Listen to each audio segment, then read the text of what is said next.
Acho que a gente tá ao vivo. Tudo bom? Tudo bem? Boa noite para vocês. Como estão? Todos bem? Iniciando a nossa primeira live aqui no Psicociência. Esperando vocês chegar. Assim que a Maria entrar, eu ver ela por aqui ou ela me dá um oizinho aqui. Eu já vou chamar ela para iniciar, tá bem? Para aí. Que honra, gente. Uma estreia de luxo com a Maria. Meu Deus, eu sou tão fã dela. Para aí. Aqui.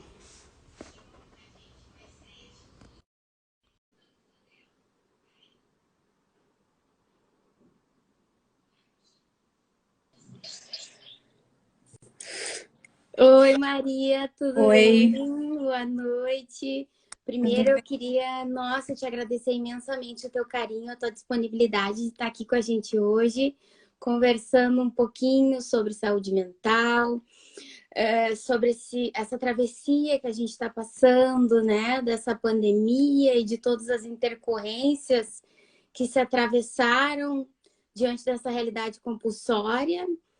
E acho que assim, como se não bastasse tudo isso, né? A gente está vivendo um cenário sociopolítico efervescente, é tanta coisa ao mesmo tempo, então a gente queria te ouvir um pouquinho, assim, de como a gente pode atravessar tudo isso, assim, né?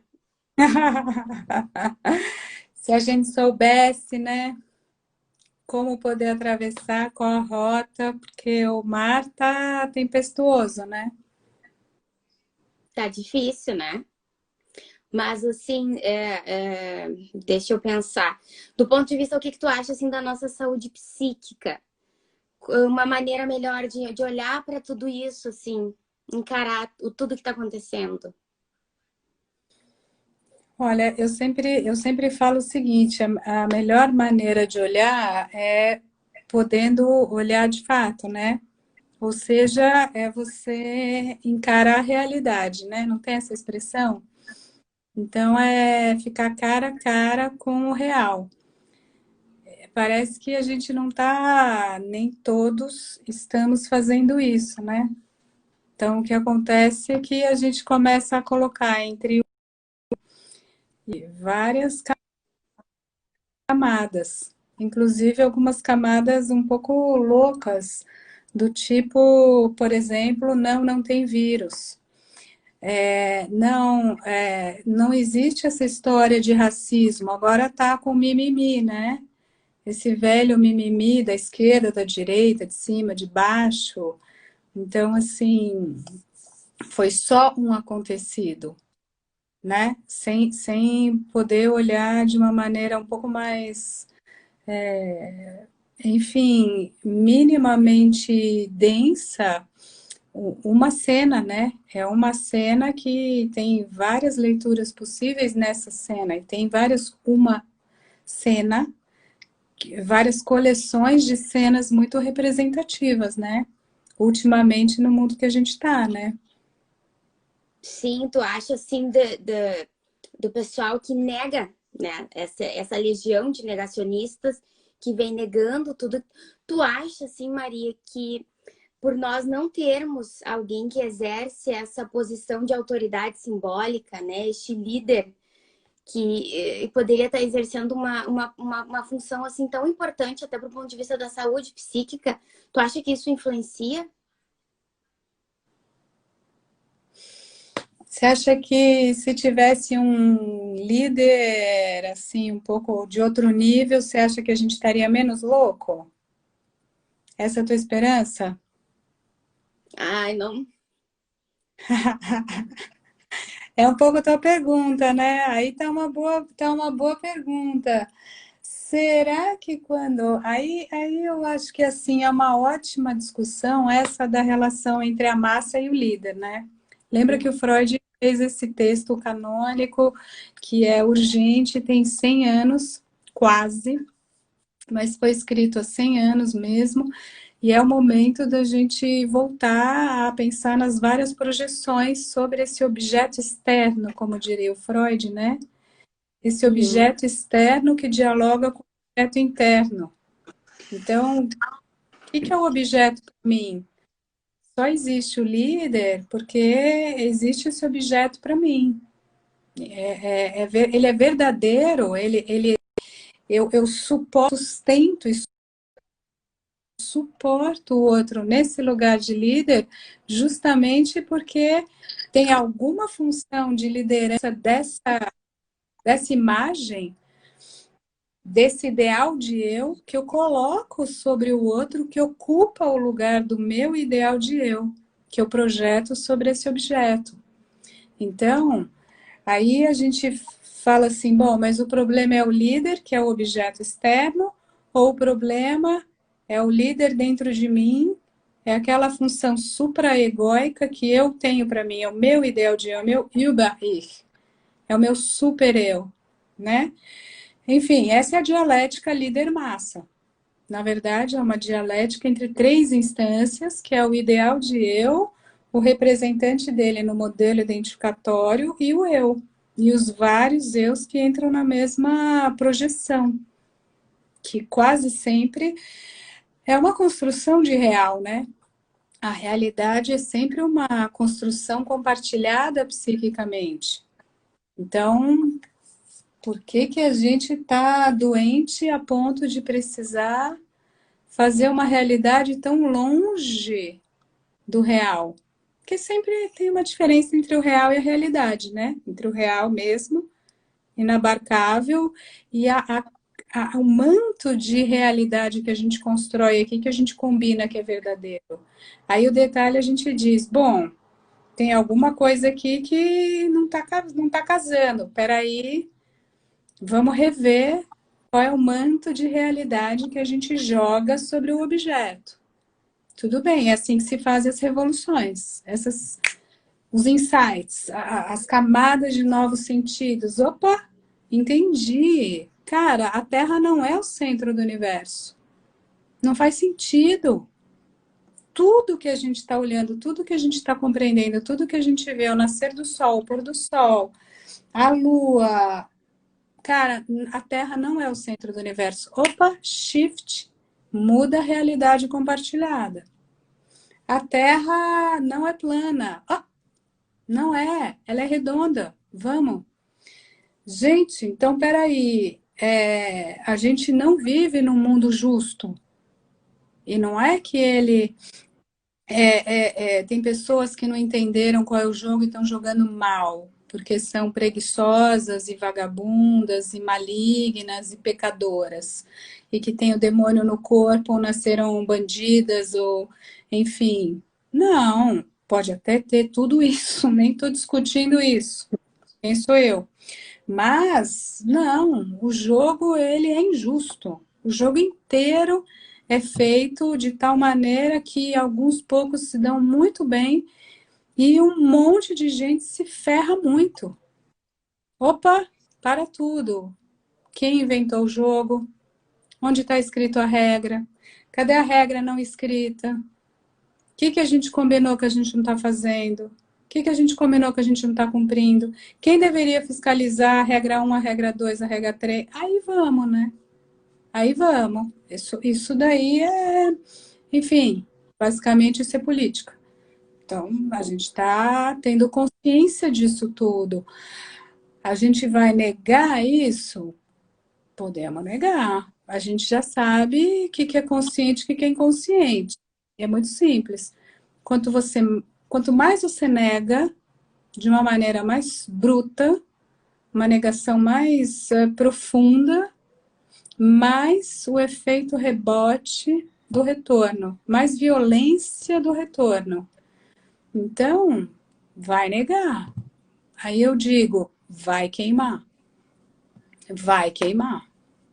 E tá queimando, né? Então, é isso. Por que a gente põe esse tipo de líder nesse lugar? Porque a gente tá também louco, né? A gente está se identificando com isso, né? Não tem como, não tem como. Isso é o conceito básico desse mesmo texto, Psicologia das Massas e todos os outros. O nome que o Freud dá é identificação. Tem uma parte do teu eu e do teu ideal de eu que é idêntica aquilo que está projetado. Então, tem um meme maravilhoso que, assim, foi muito bom, que é um cara vendo umas notícias no... Porque a notícia hoje é no celular, né? A gente está aqui no celular, né? Mas, enfim, a realidade, ela entra através dessa pequena tela. E aí o cara estava vendo ali, e aí ele diz, era, enfim, alguma coisa qualquer de notícia, e ele diz, não é possível isso ser falso. Faz tanto sentido, é exatamente o que eu penso. É o que eu quero, né? O que eu quero que seja verdade, é o que eu quero que seja dito. Então, escuta, o que é fake news? O que é news? Que é assim, o que é a mensagem? A mensagem é aquilo que você acha que é a realidade, acha que é o eu. Então, se ela é falsa, é porque você, em alguma medida, está dando um crédito para ela. Tanto faz, entende?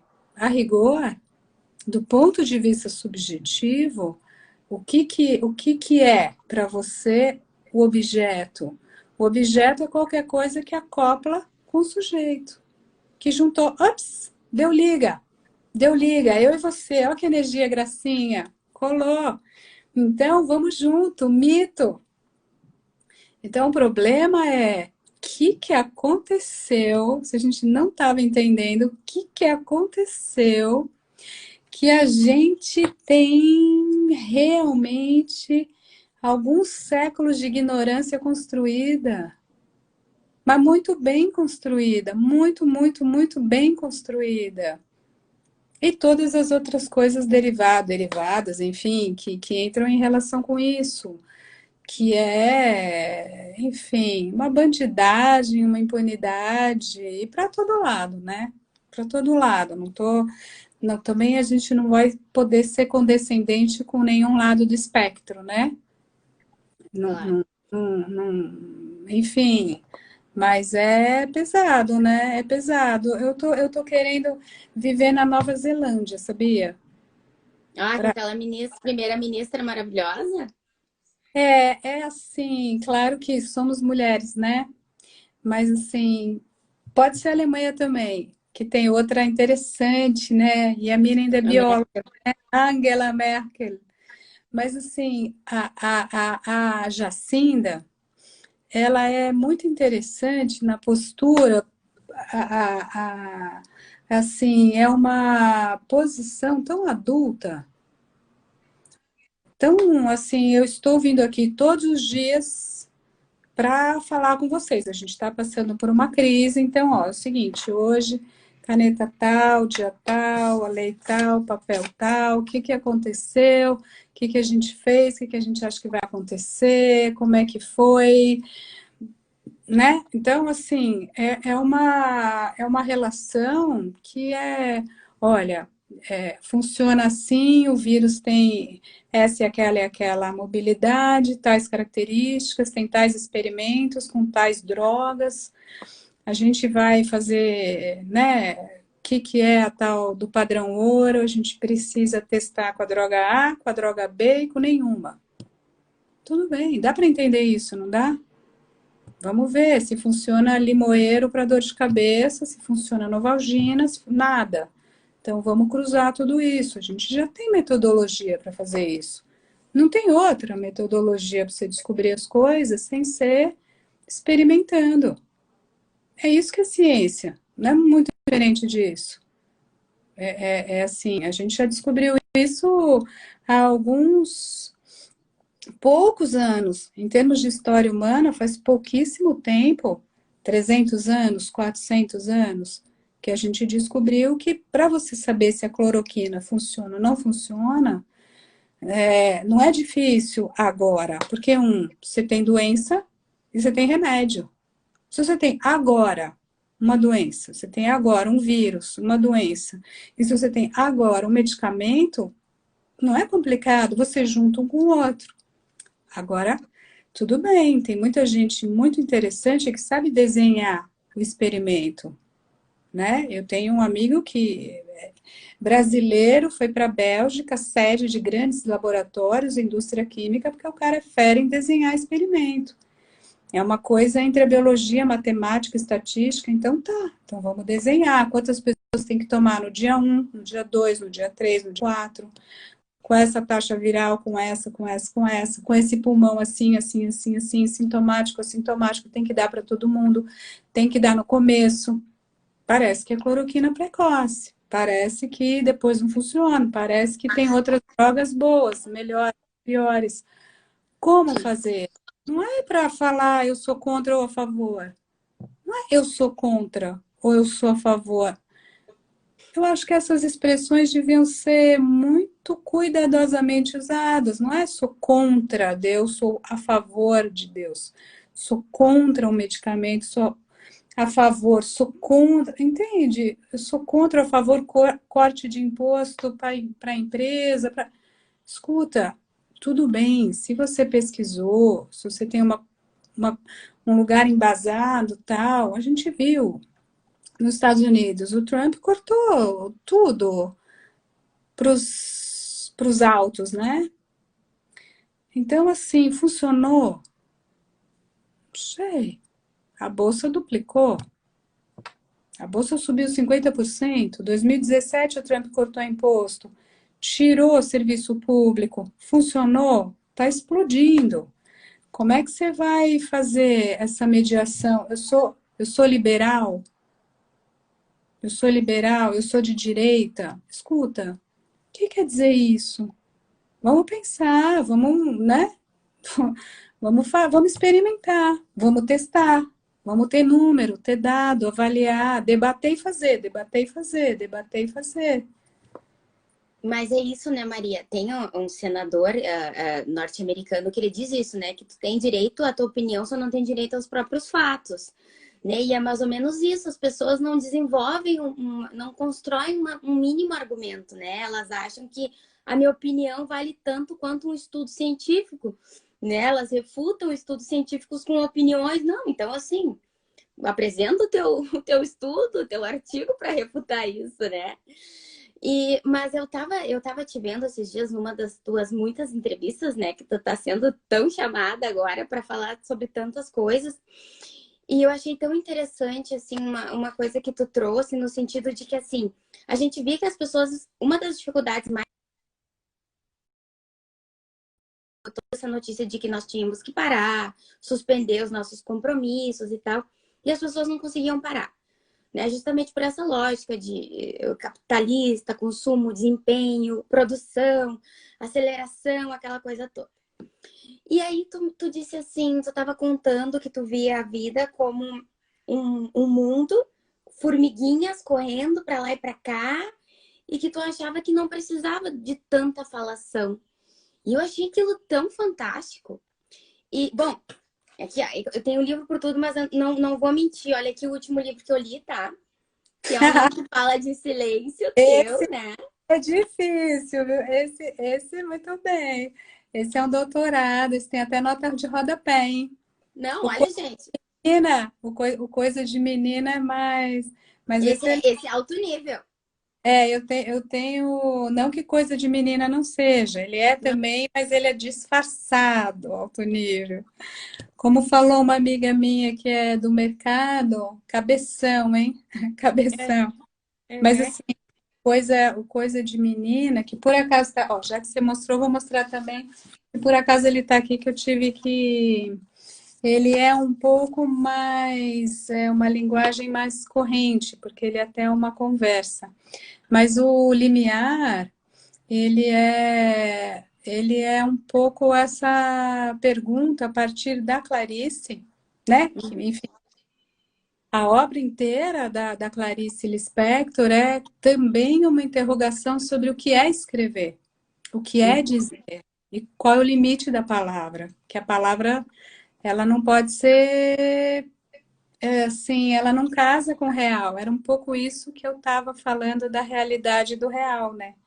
E a realidade ser um pouco essa capa de significação sobre o enigma do real.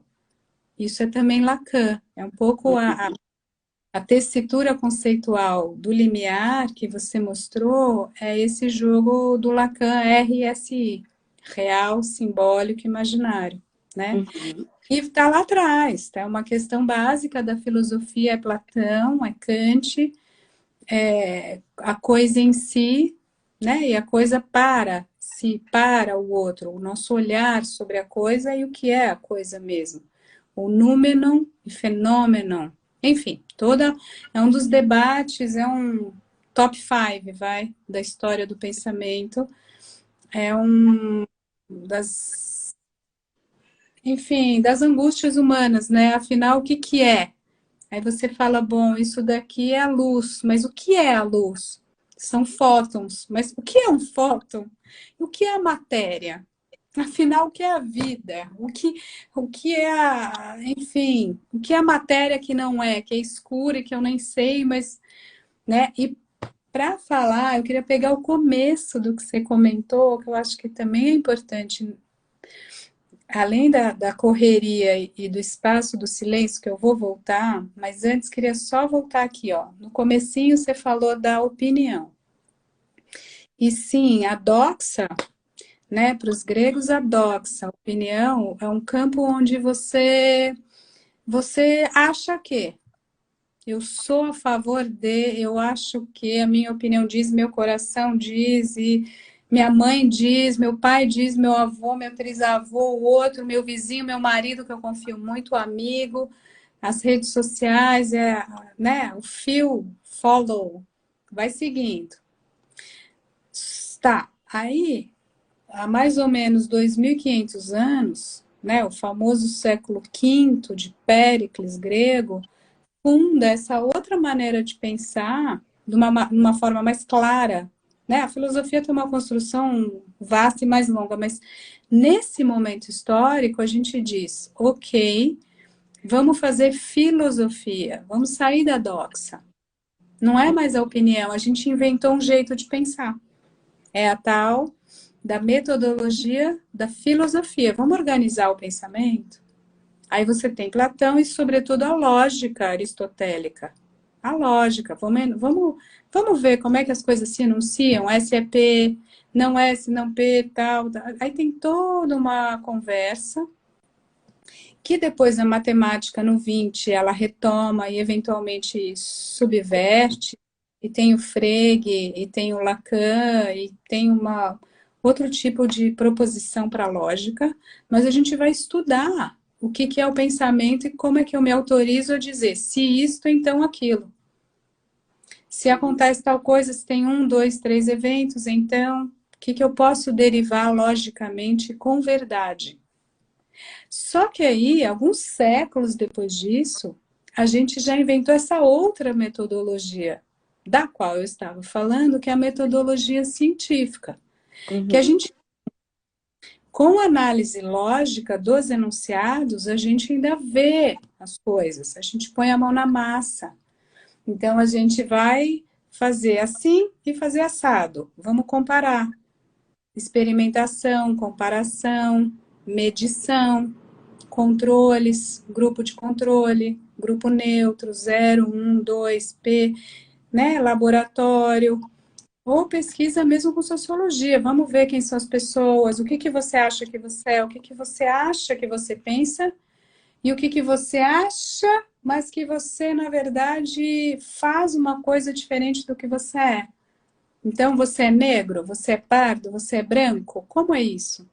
Você é pobre, você é rico? Pessoas com mesmo tamanho de casa e mesma renda mensal se aliam de formas diferentes. Sabia disso? Então, assim, surpreendentemente, você ganha 3.000 reais e você tem um banheiro na sua casa, uma pessoa vai dizer eu sou pobre, a outra vai dizer eu sou classe média. Então, o que que a gente é e o que que a gente acha que a gente é? Então, a gente tem técnicas de pesquisa, de medição, e a gente vai ter alguns conceitos muito importantes, por exemplo, o número de banheiro. Número de banheiro é muito importante para você mensurar a riqueza de pessoas. E tem gente que não tem nem banheiro, e gente que não tem água encanada, e gente que tem 6 banheiros na casa. mais um lavabo. Então, né, como é que as pessoas chegaram a essa conclusão e ao índice que banheiro é relevante para você mensurar riquezas e circulações de pessoas? Então, a gente tem muitos jeitos de chegar nessa realidade hoje, mais do que antes. Então, se a gente está precisando negar, eu diria o seguinte: não é que a gente não sabe o que é a realidade, é que a gente, não sabe, tem ainda muita ignorância e muita doxa, muita opinião, muito tradicionalismo, no pior sentido do termo, de aceitação passiva de supostas verdades que vieram lá atrás. E dois, a gente tem a consciência e tem medo. É como se a gente estivesse entendendo muito bem. E justamente nesse momento a gente fala: angústia, angústia, bateu, bateu, bateu, ferrou, então volta tudo. Mito salvador da pátria. Preciso muito acreditar nisso, senão eu vou desmontar. E assim, eu quero muito acreditar que você vai deixar meu filho ir e voltar do trabalho sem ser molestado. Ou que meu filho vá para a escola e não seja morto e nem seja cooptado pelo tráfico. Eu quero acreditar que você vai me dar essa segurança. Aquele pai forte, né? Tá muito difícil a minha vida. Eu tô me sentindo profundamente inseguro.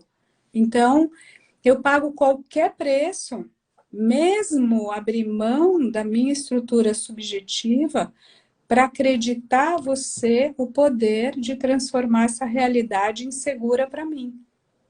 Então, eu te digo o seguinte: quando vier o efeito rebote, que talvez seja semelhante ao efeito rebote que aconteceu com o Lula e com o lulismo, vai ser pesado.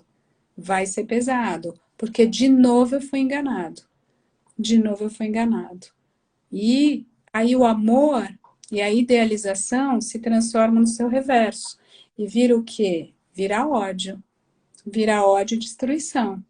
Então, vamos ver o que está acontecendo, porque pessoas estão se armando e pessoas estão morrendo. Umas matando as outras e o vírus matando todo mundo, mais alguns mais vulneráveis que outros. Então, como é que a gente vai conseguir se defender disso?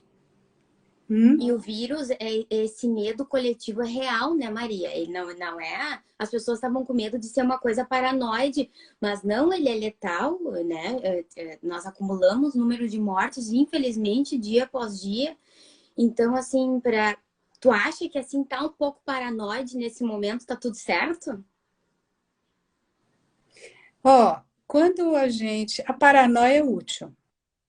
A paranoia é útil, senão ela não seria, como diriam os kleinianos, né? Como diriam assim os analistas da linha mais inglesa, ou mesmo um pouco Lacan e tal, não seria uma base do eu. A construção egóica, ela é paranoide. Então, né, a Melanie Klein tem aquele conceito que é famoso, que é a posição paranoide. Porque o bebê muito pequeno, ele não tem uma totalidade de eu, não tem uma totalidade egóica, não completou ainda o narcisismo, né? Que é esse processo de formação do eu como uma unidade, sobretudo imaginária. Então, não fechou ainda o mundo assim. E como é que você fica? Nossa, peraí, tem um olho que está me olhando, tem uma teta,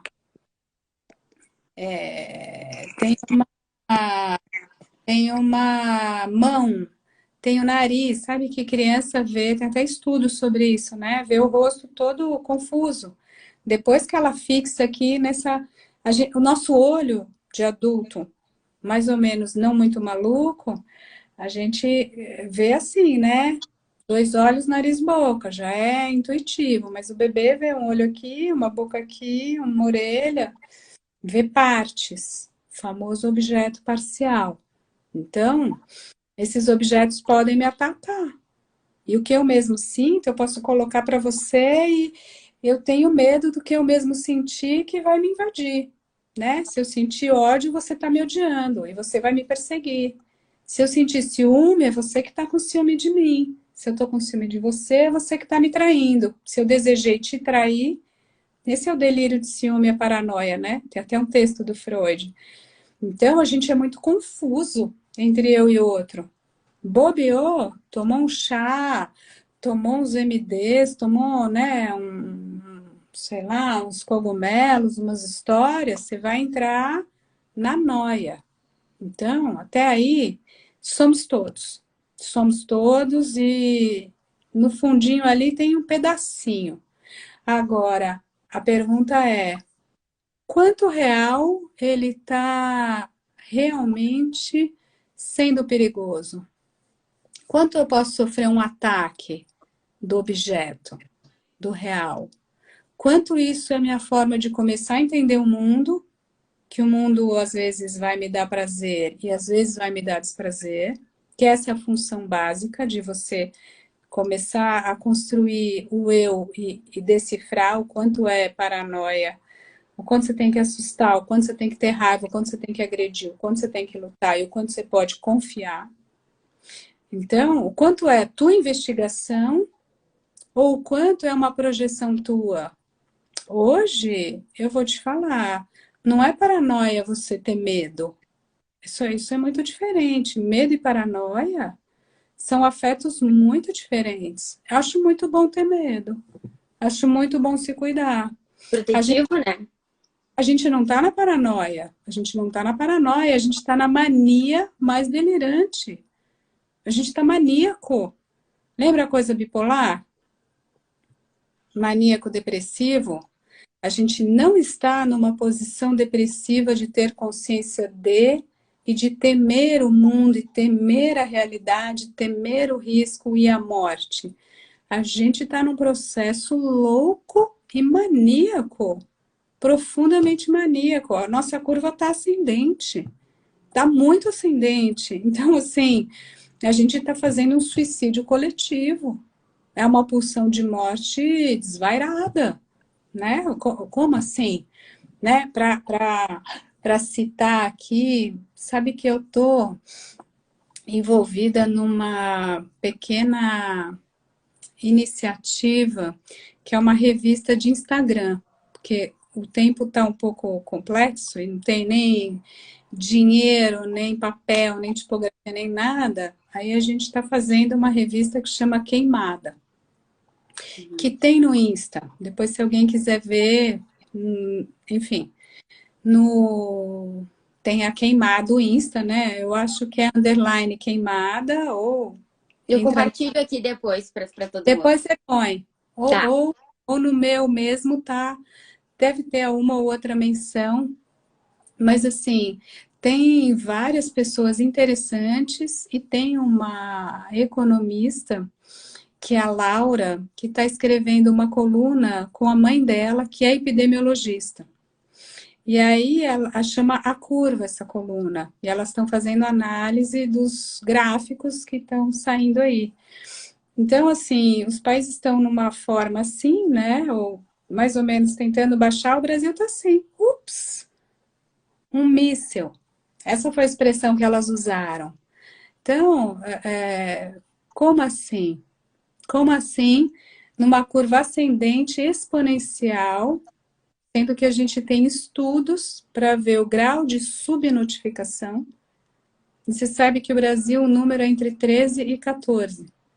Isso significa que dos casos confirmados, que a gente tem testagem, que a gente tem diagnóstico de óbito e diagnóstico de infecção, é 13 vezes mais.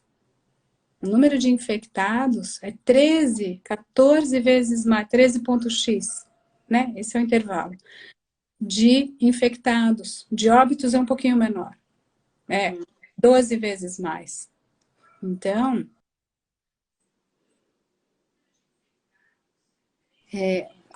desculpa que eu esqueci de... Quebrou para você? Cortou um Mas pouquinho. já voltou, já. Eu não Já vou... sei como é que a gente tá de horário. Será que alguém avisa nós aqui? Deixa eu ver. Ó, eu tô vendo aqui que a gente tá 20h35. O que que significa isso? Significa que a gente tem que falar só mais um pouquinho e depois ver algumas perguntas, né? É, isso. Mas, enfim, a gente está realmente na mania. A gente não está na paranoia, não. A gente está falando... A mania, ela é prima da megalomania, que tem a ver com o inchaço do eu, né? Com você Uhum. sentir muito potente. Então, é aquele momento em que o eu diz, olha, eu posso tudo, eu não tenho medo disso aí. Eu vou sair na rua, entende? Eu não vou pegar, ou vamos produzir? Vamos produzir, vamos negar, eu preciso de dinheiro. Eu preciso de dinheiro, não pode parar, você não vai comer. É assim, é muito simples. Não dá para produzir. Então, quem tem dinheiro, põe a comida na mesa.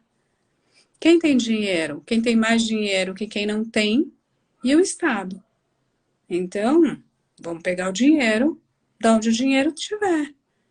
E é isso que tem que fazer.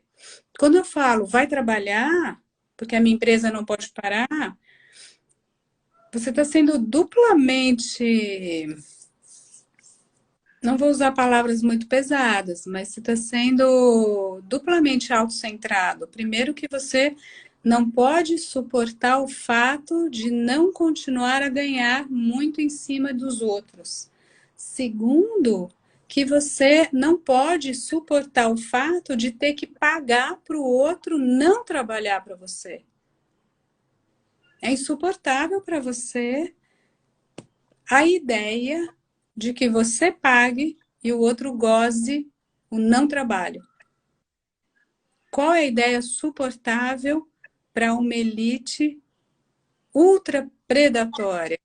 A única ideia confortável é eu pagar o mínimo possível para que você trabalhe o máximo possível. Essa é a única equação do jogo em que o jogo está confortável para quem paga. Qualquer outra equação, eu pago um pouco mais. Eu pago um pouco mais do que um salário de miséria. Eu lucro um pouco menos. Eu pago um pouco mais até a gente conseguir. Porque se todo mundo para e fica em casa, a quantidade do vírus vai diminuindo. Ela diminui. Se todo mundo continua a circular, a quantidade de vírus espalha. É uma discussão, quando a gente fala epidemiológica, ela é coletiva. Necessariamente ela é populacional. Então a gente tem que pensar em termos macro. O que eu tenho que fazer, o que nós temos que fazer para a quantidade total de vírus diminuir? É o quantum de vírus que tem que diminuir. E não importa a mim, claro, é obviamente que eu sou privilegiada, eu tenho um espaço muito agradável, aliás, muito confortável, sou duplamente privilegiada, tenho trabalho, tenho até mais trabalho, tenho mais demanda de trabalho, porque as pessoas estão mais loucas, tenho mais demanda de trabalho, eu tenho ainda um privilégio de estar com pessoas que eu amo, entende? Em termos pessoais, muito privilegiada. Mas e aí? De qualquer forma, a tua saúde tem a ver com a minha saúde. Então, me importa a mim que o vírus baixe, que seja o menor possível, o quantum total de vírus no planeta. Então, como é que eu posso viver num lugar em que a gente ignora esse raciocínio tão óbvio, tão basal, e a gente diz, vamos lá, boiada, vamos lá, marcha, anda, produz, vamos fazer. Vamos lá, que é isso aí. Vamos lá, Brasil para frente. Tem gente que faz até musiquinha, né? Impressionante. E, Maria, assim, ó, as perguntas que mais chegaram eram no sentido de que se tu acha que este momento foi importante para as pessoas olharem para si mesmas, aproveitar essa pausa, se tu acha que elas realmente fizeram isso, que elas conseguiram olhar para si mesmas e enxergar o que elas estavam fazendo de si, das suas vidas, se tu tem esperança de que esse momento de certa forma, assim, as pessoas conseguiram fazer isso. Vieram perguntas também, assim, no sentido de que como a psicanálise poderia estar ajudando nesse momento. E, né, eu acho que a gente está fazendo isso aqui agora. Mas, enfim, queria te ouvir, assim, nesses minutinhos que nos restam. Olha, será que as pessoas se deixaram atravessar por isso, né? Será que elas estão realmente se interrogando? Se elas estão se interrogando, eu não sei, mas que elas estão com algum tipo de sofrimento, elas estão com certeza. Elas estão com certeza, porque assim, eu acho, claro, eu acho que não é um atributo só meu, né? Mas tudo bem. Talvez em parte seja também estou falando com as pessoas, me disponho a vir aqui. Hoje à tarde fiz uma entrevista. Me, me, me complica a vida. Me complica a vida, porque daí eu marco horário, eu tenho que desmarcar porque eu me atrasei, aí não deu tempo. Aí a pessoa é super legal, me entende, aí eu vou, aí eu atraso ali que eu tenho que atender. Eu vou me espremendo, mas eu vou abrindo pequenas brechas que eu acho que é importante. Então eu estou me dispondo a fazer esse trabalho, eu acho muito relevante. E se tem alguma coisa que a psicanálise pode contribuir ao debate humano, acho que a gente não pode recuar. Acho que tem que estar aqui. É um espaço coletivo. Enfim, eu nunca tive dúvida sobre isso, mas agora eu diria que eu tenho uma certeza maior. A minha vida tem a ver com a sua vida, num grau muito íntimo. A maneira com que você come tem a ver com a minha vida. A maneira com que você come cachorro ou não. Que você vai fazer a cadeia refrigerada ou não. Então, a gente está se pensando coletivamente. E o que eu escuto? Um monte de gente, talvez porque eu fale em termos públicos, muitas pessoas querem falar comigo ou falam comigo. E assim, pessoas que ou não tinham procurado análise ou já tinham feito há algum tempo, mas o meu testemunho nu e cru é nunca, na minha experiência, a procura analítica foi tão alta. Nunca. Então, eu posso te falar em uma palavra, tem angústia.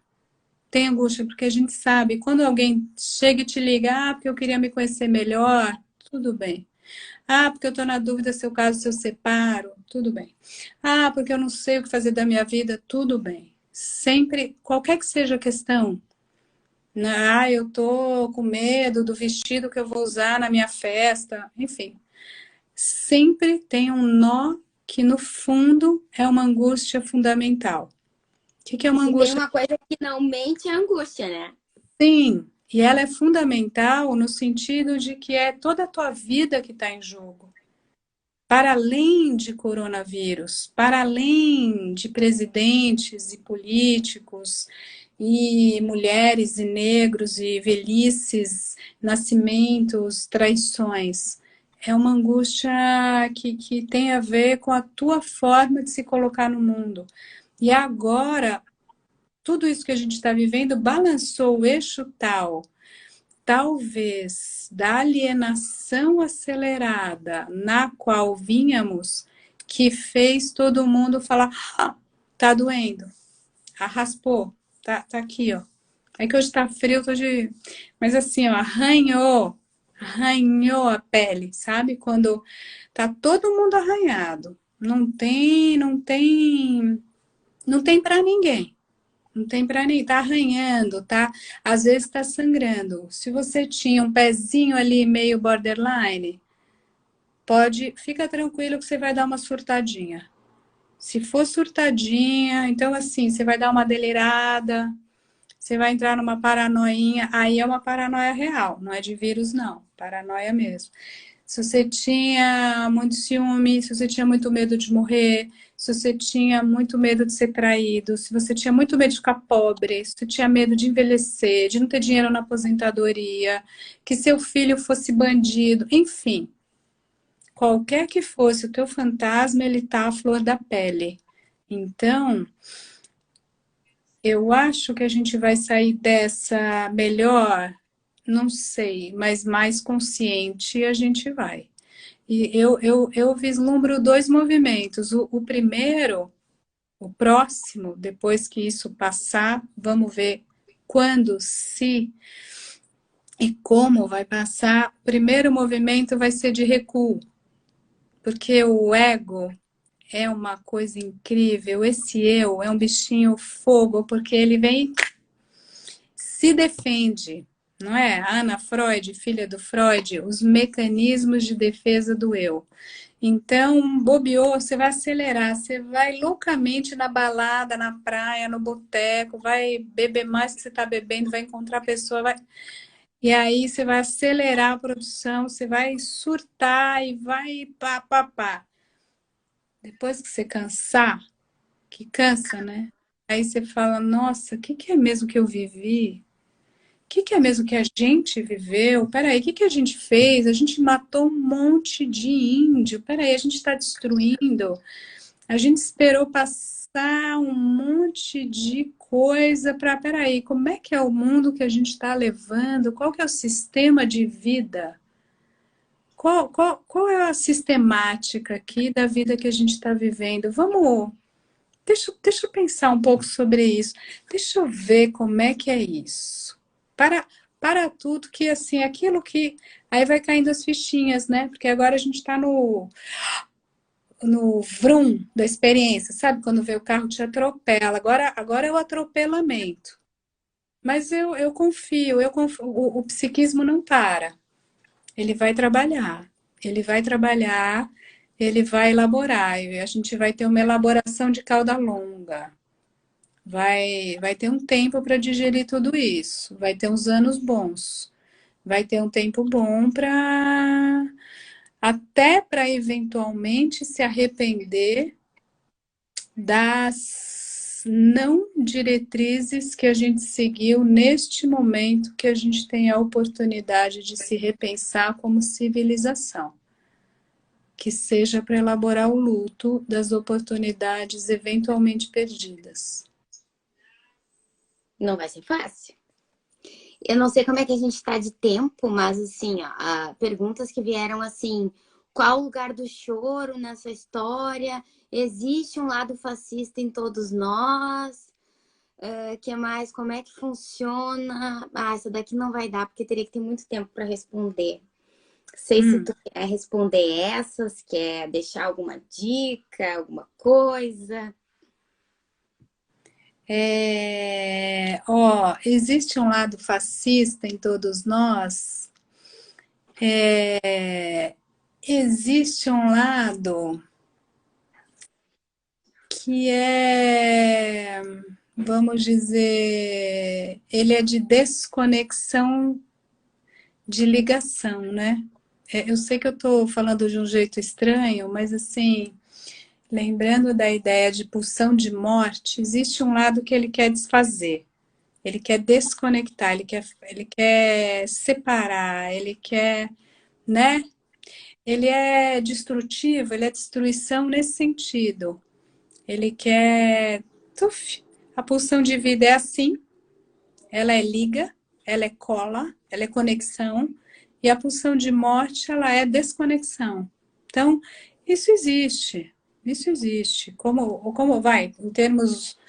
O Winnicott é um pouco polêmico com isso, ele vai dizer, né, tem uma agressividade, mas a agressividade também é, ou mesmo essa destrutividade, ela também é a serviço de desconectar para refazer. E sempre a gente está tentando maturar, é no sentido da integração, no sentido da maturação. Isso sem dúvida. A vida nossa, né, é um jogo Eros e Thanatos, junção de junção. Agora, eu gozo com o sofrimento do outro? Não necessariamente. Não necessariamente. A minha posição subjetiva é de usufruir do teu sofrimento? Não, isso é perversão. Isso é perversão. Eu vou te falar, eu acho que por sorte nossa ela é de poucos.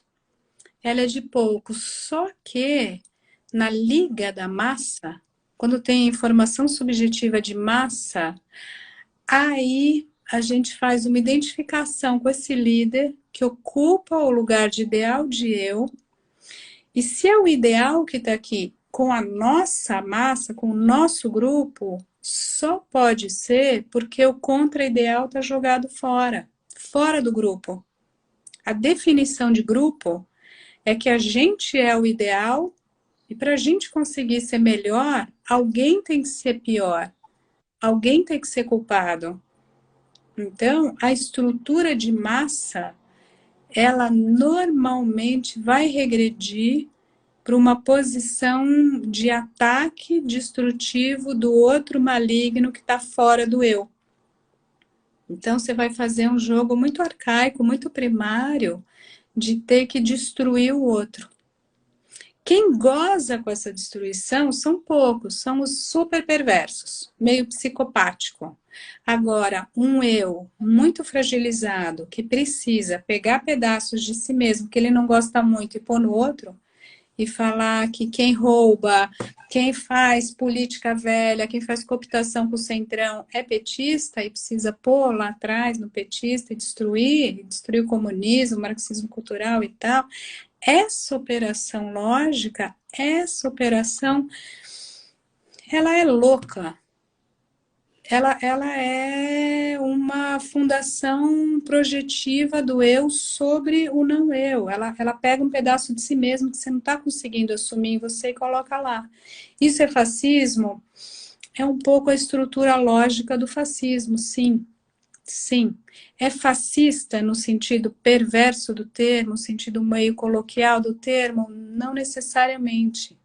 Então não é que a gente é mal ou fascista, mas a gente faz esse tipo de mecanismo projetivo muito primário, muito simplista. Por isso que eu digo, quando que a gente vai ser adulto e reconhecer os problemas?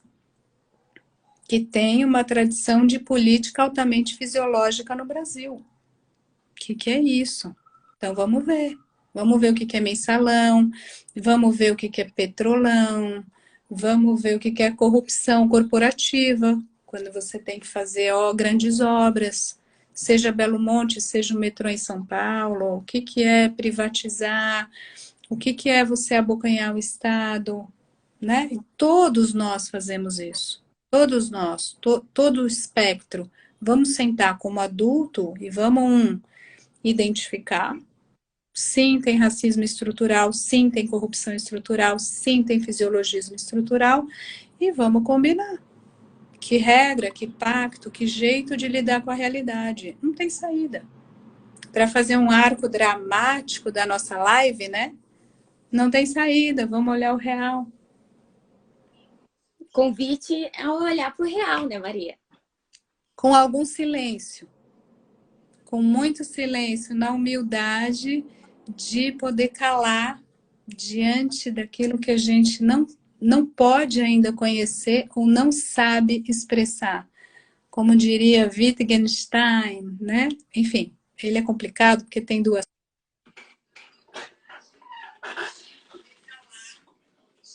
Enfim. Tá, eu vou ativar os comentários aqui porque a gente está encerrando.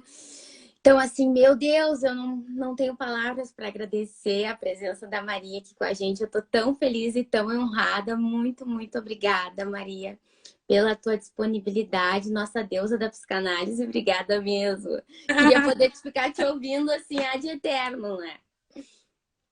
Bom, então tá ótimo, gente. Obrigada pelo convite e vamos na luta. Seguimos. Obrigada. Um beijo para todo mundo. Boa noite. Boa noite. Tchau, tchau. Tchau.